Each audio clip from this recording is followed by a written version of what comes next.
एक तुम्ही समजून घ्या, CID कडनं ऑफिशियली कुठेही एखादं स्टेटमेंट आलेलं नाही। लोकांकडनं मागणी होत असल्यामुळे सर्व कार्यकर्ते, पदाधिकारी व अनेक अजितदादांवर प्रेम करणारे नेतेसुद्धा दादांच्या बाजूली दादांना न्याय मिळावा यासाठी प्रयत्न करत असल्यामुळे आणि खास करून मीडियाच्या मदतीने सुद्धा आम्ही जे काही प्रेझेंटेशन केलं त्याच्यामुळे एक दबाव हा आता VSRवर, DGCAवर मोठ्या प्रमाणात निर्माण झालेला आहे। आता कदाचित त्याच्यामुळेच आपल्याला कुठे अडचण होऊ नये म्हणून बळीचा बकरा आपण पायलटला करून मोकळं होऊन जायचं अशी भूमिका कदाचित VK सिंगची तिथं असावी। पण त्यांनी काही बोललं तरी त्याली होणार नाही। आम्ही खरं काय हे लोकांसमोर नक्कीच त्या ठिकाणी पुढे आणण्याचा प्रयत्न करू। त्यामुळे जोपर्यंत CID कडनं ऑफिशियली एखादी स्टेटमेंट येत नाही तोपर्यंत आपल्याला काहीच सांगता येत नाही। VK सिंग स्वतःहून पुढे येऊन जर मीडियासमोर काय सांगत असतील तर त्याला प्रतिउत्तर पुराव्यासकट आम्ही 100% त्या ठिकाणी देऊ। यामध्ये असं आहे की VK सिंग कसं करू शकतो की त्यांचा पायलट चुकीचा होता म्हणून त्याला कसं कळालं? दुसरी गोष्ट जी आम्हाला कळालेली आहे की जेव्हा विजिबिलिटी ही 5000च्या खाली होती, म्हणजे 3000च्या आसपास विजिबिलिटी होती, तेव्हा कॅप्टन कपूर ज्यांच्याबद्दल मी सुद्धा पूर्वी काही गोष्टी सांगितलेल्या आहेत, त्यांनी VK सिंगला फोन केला होता आणि त्यांनी सांगितलं होतं विजिबिलिटी खराब दिख रही है, अभी हम टेक ऑफ नहीं कर सकते। तेव्हा VK सिंगली त्याला सांगितलं होतं की नाही तू टेक ऑफ कर ले, बाकी का बाद में मैं देखता हूँ। आता हे जे मी बोलतोय याचा पुरावा CID हे CDR रिपोर्ट हे VK सिंगचे काढून त्याच्यात काय संभाषण झालं हे सुद्धा आपलं त्या ठिकाणी काढता येईल। एक तुम्ही समजून घ्या, हा जो पायलट होता कपूर, हा जो पायलट होता पूर्वी दारू प्यायचा वगैरे हे सगळे पुरावे आम्ही तिथे दिलेले आहेत। पण आम्हाला जी माहिती मिळालेली आहे की अजितदादांचं विमान उडवत असताना त्यांच्या रक्तात कुठेही दारू नव्हती, ड्रग्ज नव्हते आणि विषही नव्हतं। त्यामुळे हे जे काही आम्हाला कळालं हे कदाचित उद्या जाऊन तपास यंत्रणा स्पष्टपणे तिथं सांगतील। मग काही दारू न पितासुद्धा हा जो कपूर आहे त्याने जे काय केलं असेल ते का केलं असेल तर ह्या सगळ्या गोष्टीच्या खोलामध्ये आपल्याला जावं लागेल। दबाव होता का आणि VK सिंगला का तिथं वाचवलं जातं आहे असा सुद्धा आम्हाला प्रश्न आहे। एक आहे की मी सातत्याने सांगतोय की मला VK सिंग आणि VSRचं काही घेणं देणं नाही आहे, पण VSRच्या विमानामध्ये दादा प्रवास करत असताना विमान हे पाडण्यात आलं का पडलं हा माझा साधा सोपा त्या ठिकाणी प्रश्न आहे। मग VK सिंगचा तपास ज्या दिशेने चालला आहे आम्हाला कुठंतरी वाटतं की VK सिंग आणि VSRला वाचवलं जाते का, कारण VK सिंगला जर धरलं, VK सिंगला जर ताब्यात घेतलं तर VK सिंग काही लोकांची नावं घेईल म्हणून कुठेतरी काही लोकांना भीती वाटते असं आम्हाला वाटतं। आता एक तुम्ही समजून घ्या की त्याच्या मुलाच्या लग्नामध्ये कुणी जाऊ शकते हे मी समजू शकतो, पण आज जे सत्तेत आहेत ते लोक जर रोहित सिंगच्या लग्नात गेले असतील, तिथं लग्नामध्ये आहूजा नावाचा जो सिंगर आहे काही दिवसांपूर्वी तुम्ही बघितलं असेल पुणे आणि मुंबईमध्ये जेव्हा तो आला होता ते VSRच्याच विमानाने आला होता। रोहित सिंगच्या लग्नामध्ये आहूजाली गाणं गात असताना त्या ठिकाणी प्रफुल्ल पटेल तर होतेच, त्याच्याचबरोबर त्यांच्याबरोबर त्यांचा मित्र असणारा जे SN शर्मा का काहीतरी त्याचं नाव आहे तो सुद्धा त्या पार्टीला नाही तर त्या लग्नाला होता आणि त्या लग्नाला अजून मोठे मोठे नेते तिथं होते। मी प्रफुल्ल पटेलांना त्या ठिकाणी विनंती केलेली की तुम्ही जर अजितदादांचे एवढं जवळ असाल आणि तुम्ही त्या पार्टीला त्या लग्नाला होताच, पण लोकांसमोर येऊन जरा नावं तर सांगा त्या पार्टीमध्ये त्या ठिकाणी कोण होतं। हे पार्टीमध्ये असणारे जी लोक आहेत ना ते इतके पॉवरफुल लोक आहेत आणि ते पॉवरफुल लोक जर रोहित सिंगच्या लग्नामध्ये तिथं जात असतील तर 100% कुठं ना कुठं तरी रोहित सिंग, VK सिंग, VSRला याच मोठ्या नेत्यांकडनं वाचवलं जातं असं सिद्ध होतं। तुम्ही प्रफुल्ल पटेलांच्या अनुषंगाने ट्विट केलेलं होतं, पवारांच्या विमानाचा अपघातच झाला नसता जर VK सिंगनी फोन करून सांगितलं नसतं। नाही, विषय एवढाच आहे की आम्हाला जी माहिती कळते ती माहिती आम्हाला कधीतरी काही पत्रकारांकडनं कळते, आमच्या काही एजन्सीज आहेत त्यांच्याकडनं आम्हाला कळते, VSRच्याच काही लोकांकडनं आणि अजितदादांचे हितचिंतक जे लोक आहेत त्यांच्याकडनं ती माहिती कळते। ही माहिती फक्त आम्ही तिथं पुढं आणतोय, त्याच्यावर शहानिशा करणं, त्याचं रिसर्च करणं, त्याचं इन्व्हेस्टिगेशन करणं हे CIDचं आहे। एक तुम्ही समजून घ्या की कुठल्याही परिस्थितीमध्ये जर विजिबिलिटी 5000च्या खाली जेव्हा असते तेव्हा कुठलाही कॅप्टन पायलट हा विमान उडवत नाही. मग कपूरला एवढी हिंमत आली कशी? तो पिला नव्हता हे आता कुठेतरी सिद्ध त्या ठिकाणी झालं आहे. ड्रग्ज घेतले नव्हते हेही तिथं रक्तातून सिद्ध झालेलं आहे. मग अशा पद्धतीने तेवढं धाडस कसं झालं? मग धाडस देणारा हा व्ही.के. सिंग होता का? असाही साहजिकच त्या ठिकाणी प्रश्न निर्माण होतो.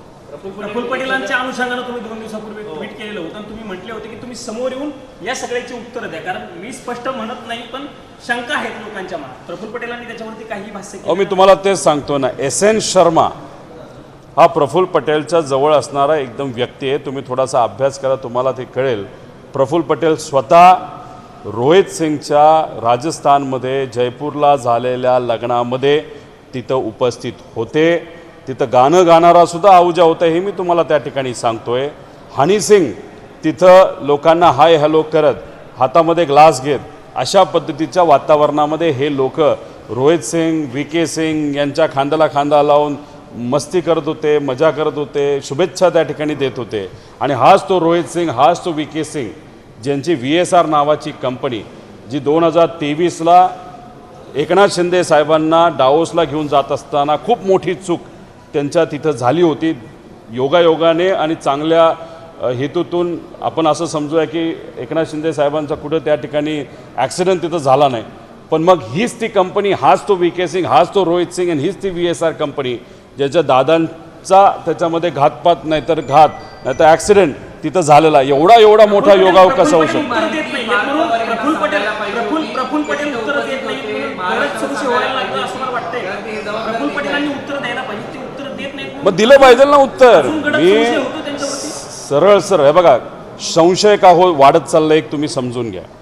एक तर CBIला देऊन 26 दिवस झाले तरी सुशांत सिंग राजपूतचा लगेच मुद्दा 2 दिवसात स्वीकारला जातो आणि अजितदादांचा तपास CBI अजून स्वीकारत नाही. एक हा मुद्दा. दुसरा मुद्दा असा आहे की जेव्हा केव्हा मी बोलतोय तेव्हा एकनाथ शिंदे साहेबांचे सगळे नेते हे कुठेतरी पाठिंबा देत आहेत, बाकी लोक पाठिंबा देत आहेत, अजितदादांचे काही आमदार अमोल मिटकरीसारखे हे पाठिंबा देत आहेत. पण भाजपचे मोठे नेते कार्यकर्ते मात्र त्या ठिकाणी मला अडचणीत आणण्याचा प्रयत्न नाही तर माझ्या विरोधात तिथं बोलत आहेत. आता त्या लग्नाला कोण गेलं होतं अजून पुढे जाऊन मी नावं सांगू शकतो. फक्त आमची इच्छा काय की पारदर्शक पद्धतीने हा तपास तिथं झाला पाहिजे. दुसरं, एवढे सारे पुरावे असताना आणि तुम्ही DGCAच्या अंतर्गत एक कारवाई करता कोणावर? VSRवर. त्यांचे 5 लेहर जेट विमानं ही तुम्ही ग्राउंड करता आणि त्यात असं म्हणता की नॉन कम्प्लायन्स होता. मग विमान उडवणाऱ्या कंपनीमध्ये जर एवढा मोठा नॉन कम्प्लायन्स असेल तर ती कंपनीच बंद झाली पाहिजे. मग तुम्ही फक्त 4 विमानं तिथं बंद पाडता आणि बाकीचे तिथं उडवता. मग त्याच्या मागे का ती विमानं कोणाची असाही तिथं प्रश्न निर्माण होतो. FIR करण्याचा प्रयत्न आम्ही करतो, आमचा FIR सुद्धा तिथं घेतला जात नाही. आणि मग ह्या सगळ्या गोष्टीकडे बघितल्यानंतर त्याच्याचबरोबर जे या देशाचे एव्हिएशन मंत्री आहेत राम मोहन नायडू, आता ही एक गोष्ट मी आत्ता आपल्या सर्वांसमोर आणतोय आणि त्याच्यात आमच्याकडे उद्या जाऊन पुरावेसुद्धा आपल्या सर्वांना देतो. आम्हाला जे कळलेलं आहे की चंद्रबाबा नायडू हे स्वतः रोहित सिंगच्या लग्नाला नोव्हेंबर 2024ला गेले होते आणि चंद्रबाबा नायडूंबरोबर सुद्धा राम मोहन नायडू हे होते. आणि राम मोहन नायडू हे या देशाचे एव्हिएशन मंत्री आहेत आणि त्यांच्याच मंत्रालयाच्या अंतर्गत AAIB हे जे इन्व्हेस्टिगेशन विंग आहे ते तिथं तपास करते. AAIB वर दुसरा कोणाचा अधिकार नाही, डायरेक्ट मंत्र्याचा अधिकार असतो. मग तुमचं VSR बरोबर आर्थिक संबंध आहेत, VSR बरोबर तुमचे व्यक्तिगत संबंध आहेत. VSRला ज्या दिवशी एखादी मोठी बँक 40 कोटी रुपये निधी देते तेव्हा चंद्रबाबा नायडूच्या एका NBFCला सुद्धा 50 कोटी रुपये त्याच दिवशी तिथं दिले जातात. अहो किती अजून योगायोग तिथं आणू. आणि हे सगळे संबंध असल्यामुळे अजितदादांना न्याय मिळत नाही आणि इन्व्हेस्टिगेशन हे योग्य दिशेने जात नाही असं आमचं ठाम मत आहे.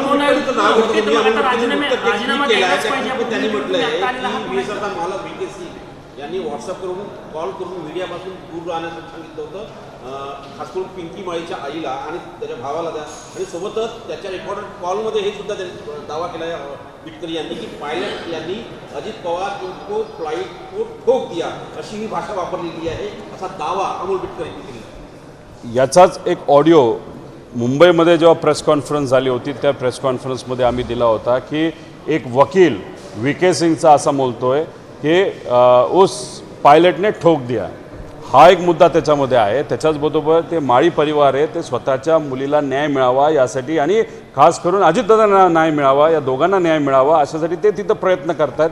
त्यांची आई तिथं आजारी आहे, त्यांचा तिथं डॉक्टरांकडनं चांगलं तिथं ट्रीटमेंट तिथं सुरू आहे, पण त्यांना कुठेतरी दबाव हा आणला जातो आहे. मग ये नाही मिलेगा, वो नाही मिलेगा.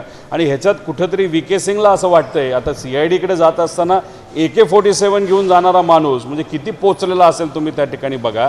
मग तिथं अशा पद्धतीने या व्यक्तीला वाचवलं जात असेल तर मग इन्व्हेस्टिगेशन योग्य दिशेने जाईल असं आम्हाला दुर्दैवाने त्या ठिकाणी वाटत नाही. ज्या पद्धतीनं VK सिंगची चौकशी होतीये, तुम्ही म्हणताय तो गन घेऊन जातो, तो माध्यमांच्या समोर येत नाही, त्याचे चित्रण येत नाहीये, हे बघता CID आणि VK सिंग यांची मिलीभगत आहे असं तुम्हाला वाटतं?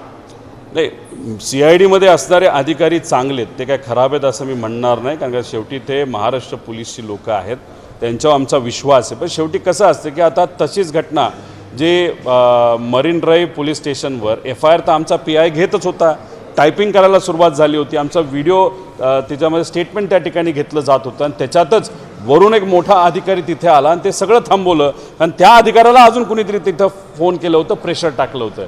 मग अशा पद्धतीने CIDवर जर प्रेशर टाकलं गेलं तर मग इन्व्हेस्टिगेशन का तिथं नीट होणार नाही? माझं म्हणणं आहे की इन्व्हेस्टिगेशन तर दूर राहिलं, साधा आमचा FIR तिथं घेतला जात नसेल, तिथं किरीट सोमय्या जर पोलीस स्टेशनला जाऊन दबाव आणून त्यांच्या काळामध्ये अशाच प्रकारच्या एका घटनेमध्ये घाटकोपरच्या एका ॲक्सिडेंटमध्ये विमानाच्या FIR करून घेत असेल आणि आम्ही आमदार असताना सुद्धा तिथं जाऊन आणि दादांचे नातेवाईक असताना आणि कार्यकर्ता आणि महाराष्ट्र नागरिक असताना दादांचा FIR घेतला जात नाही, हे म्हणजे खरंच दुर्दैवी गोष्ट आहे. प्रफुल्ल पटेलांचा मुद्दा प्रफुल्ल पटेल तिथं उपस्थित होते हे पार्थ पवार यांना माहिती आहे, कारण त्या पक्षाचे राष्ट्रीय अध्यक्ष आहेत. वहिनींना माहिती आहे का?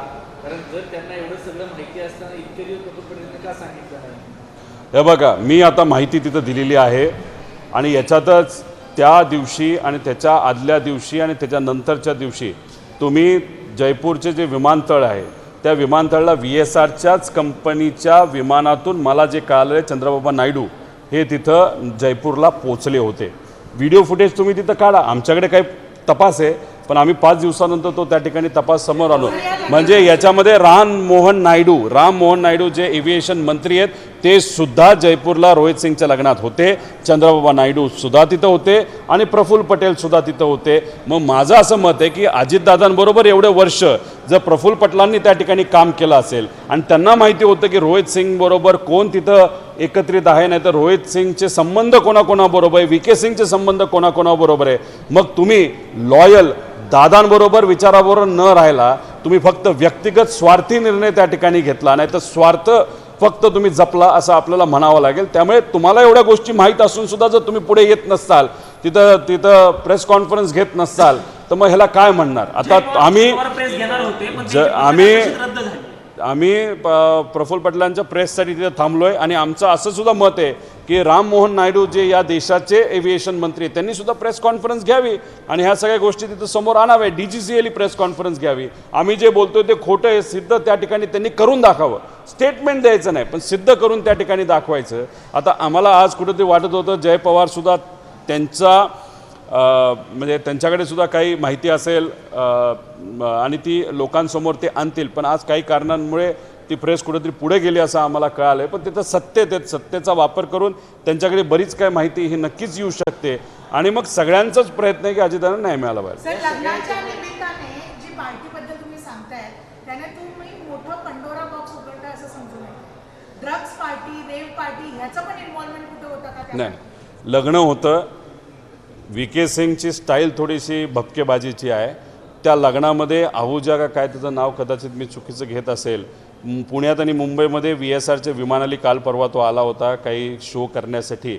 त्याचं गाणं तिथं चालू होतं. आपले जे हनी सिंग का कोणतरी गायक आहे तो इकडं तिकडं लोकांना भेटत होता आणि त्या लोकांमध्ये हे VIP लोक होती ज्याची काही नावं मी घेतलीत, काही नावं अजून मागे ठेवलेली आहेत. 100% महाराष्ट्रातले लोक आहेत, 100% गुजरातची लोक आहेत, 100% TDPच्या संलग्न असणारी लोक आहेत आणि सगळ्यात महत्त्वाचं म्हणजे एक MP राज्याचे खूप मोठे नेते आता राज्यात न राहता केंद्रात त्या ठिकाणी आलेत. असे मोठे नेते त्या रोहित सिंग आणि VK सिंगच्या लग्नामध्ये होते. मग एवढे मोठे लोक जर तिथे असतील तर साहजिकच VK सिंगला वाचवलं जाईल का? त्याचं मुख्य कारण आहे की VK सिंगवर प्रेम असेल म्हणून नाही, पण VK सिंग उद्या जाऊन ह्या सगळ्यांची नावं त्या ठिकाणी घेऊ शकतो आणि नावं घेतल्यानंतरच अजितदादांच्या ॲक्सिडेंटच्या मागे कोण आहे हे कुठेतरी त्या ठिकाणी सिद्ध होऊ शकतं आणि या भीतीपोटी VK सिंगला वाचवलं जातं. शिवराज सिंग चौहान यांच्याकडे तुमचा इशारा आहे का? ते केंद्रात आले. 4-5 दिवस द्या, मी नक्कीच या बाबतीत तुम्हाला सांगेल. त्याच्याबरोबर दिलीप बिल्डकॉनचं तर मी सरळ तिथं तुम्हाला काही संबंध तिथं दाखवलेले आहेत. त्याच्या पूर्वीच्या बातम्यासुद्धा आहेत की दिलीप बिल्डकॉन जो नाशिकचा आहे, नाशिकचे अनेक नेते त्या दिलीप बिल्डकॉनला, सूर्यवंशीला ओळखून असतील.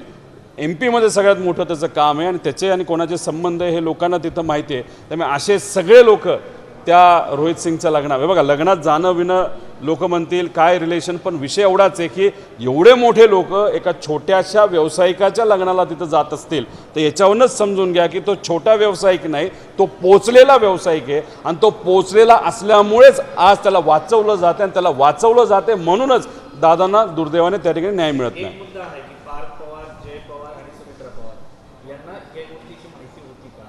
आणि जर असेल तर इतके दिवस प्रफुल्ल पटेलांनी का लपून ठेवली?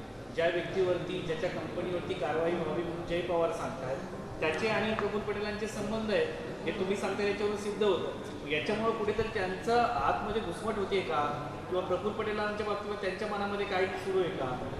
हे बघा प्रफुल्ल पटेलांचा स्वभाव कसा आहे हा मला तरी माहीत नाही, पण माझं काय खूप चांगलं होतं त्यांच्याबरोबर असंही नाही आहे. विषय एवढाच आहे की दादांना शेवटच्या काळामध्ये त्रास कोणाकडनं झाला हा दादांना माहीत होता आणि दादांच्या जवळच्या लोकांना माहीत होता. माझा प्रश्न एवढाच आहे की कदाचित काकींना, पार्थला, जयला प्रफुल्ल पटेल त्या लग्नाला होते, प्रफुल्ल पटेलचे त्या लोकांबरोबर संबंध होते, कदाचित माहीत नसावं. अरे मग माहीत आहे नाही याच्यापेक्षा प्रफुल्ल पटेलांनी दादांच्या प्रेमापोटी ही सगळी माहिती त्यांना द्यायला पाहिजे होती, सांगायला पाहिजे होतं. मग ही माहिती जवळ का ठेवली जाते? अजून बरेच विषय आहेत जे उद्या जाऊन मी त्या ठिकाणी सांगेन. कसं आहे, इन्व्हेस्टिगेशन होत असताना आपला मोठा नेता, मित्र या सर्व घटनेमध्ये जर आपल्यापासून दुरावला असेल, नाही तर ॲक्सिडेंट झाला असेल, तर मृत्यू झाला असेल, तर एका मित्राची जबाबदारी आहे ना की इन्व्हेस्टिगेशनला सगळी माहिती देणं.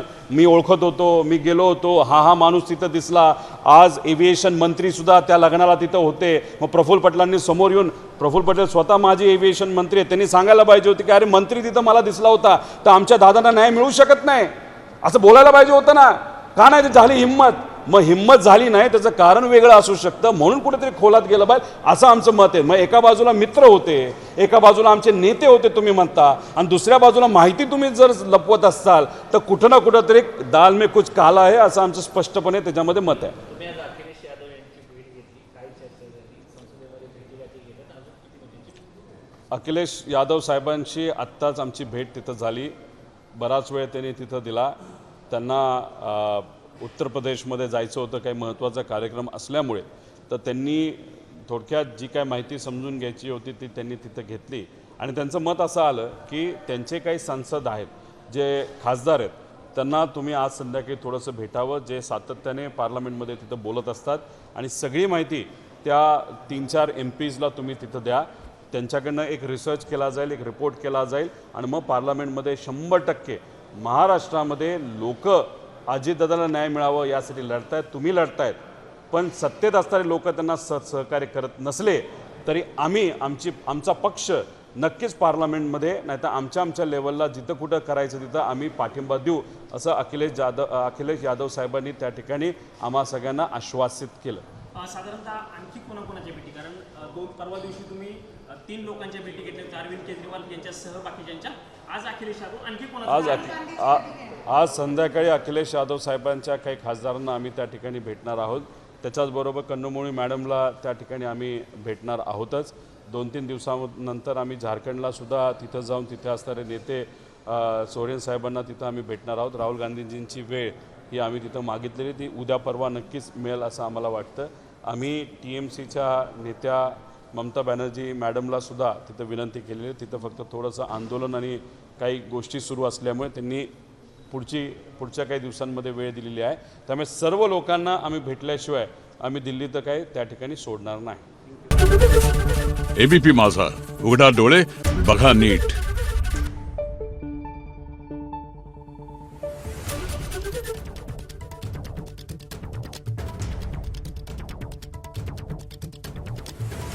आहे